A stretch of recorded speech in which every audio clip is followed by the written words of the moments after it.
unit, the third unit is Embedded Programming Systems, presented by Dr. Yasumati, heading Department of ECE, Adiman College of Engineering.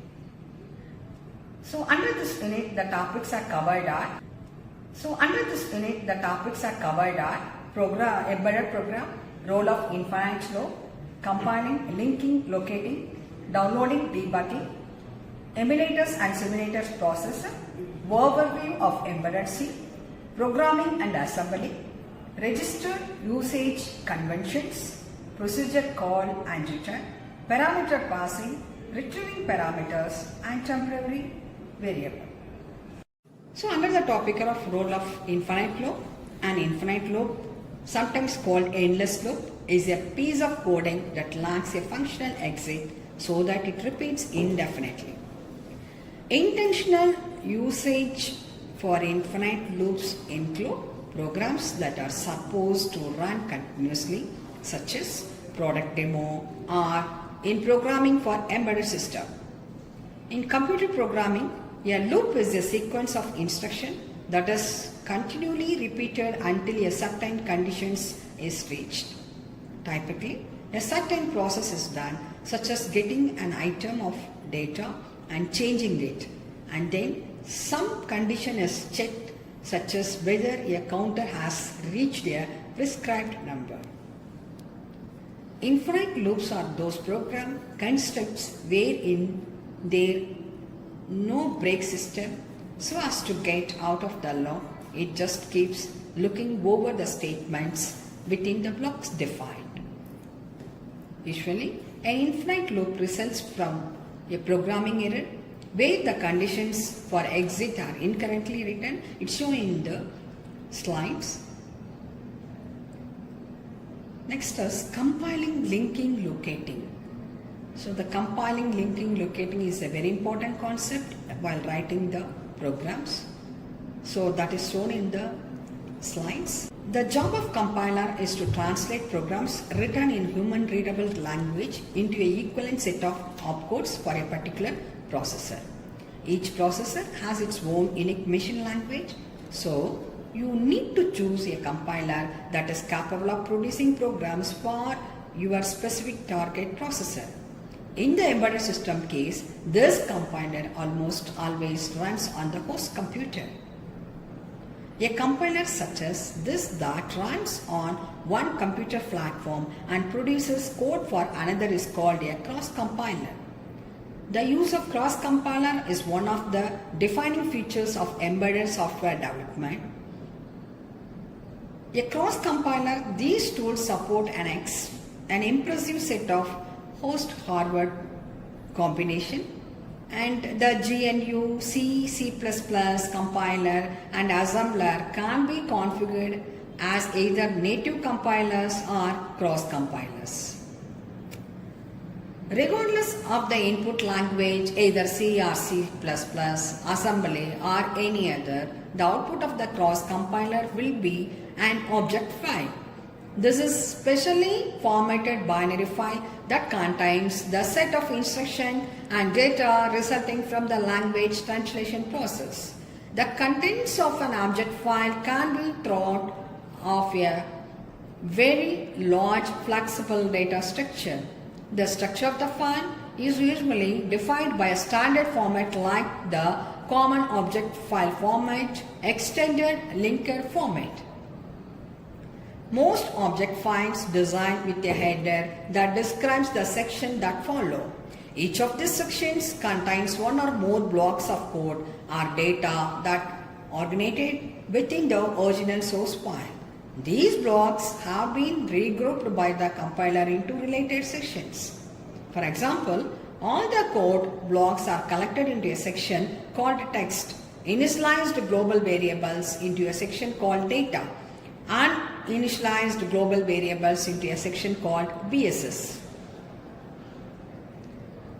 So under the topic of linking, the job of the linker is to combine the object files and in the process to resolve all the unresolved symbols.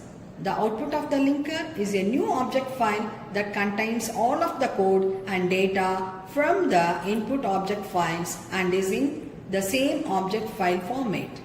It does this by merging the text, data, various sections of input files. While the linker is in process of merging the section contents, it also on the lookout for unresolved symbols. The GNU linker ID runs on all of the same host platforms as the GNU compiler. The GNU linker also has a scripting language that can be used to exercise tighter control over the object file that is output. If the same symbol is declared as more than one object file, the linker is unable to proceed.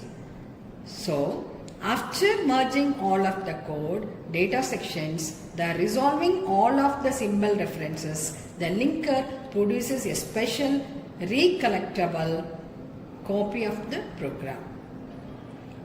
So under the topic of locating, the tool that performs the conversion from relocatable program to executable binary image is called a locator.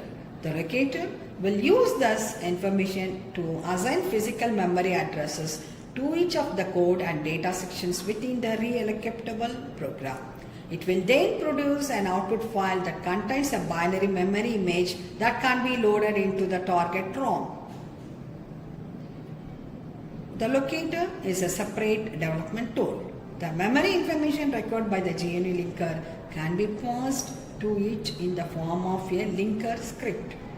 The result, finally, the final step of the build process is an absolutely located binary image that can be downloaded to the embedded system or programmed into a read-only memory device.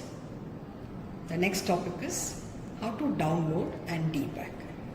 When executable binary image stored as a file on the host computer, you can download that image to the embedded system and execute it.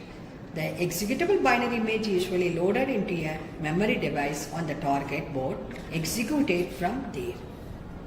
So what is emulator is a given. The remote debuggers are helpful for monitoring and controlling the state of the embedded hardware. In-circuit emulator actually takes the place of emulates the processor on your target board. ICE are usually pretty expensive than the target hardware. ICE is a powerful tool and in the tight debugging support. A debug monitor, an emulator, uses a remote debugger for its human interface.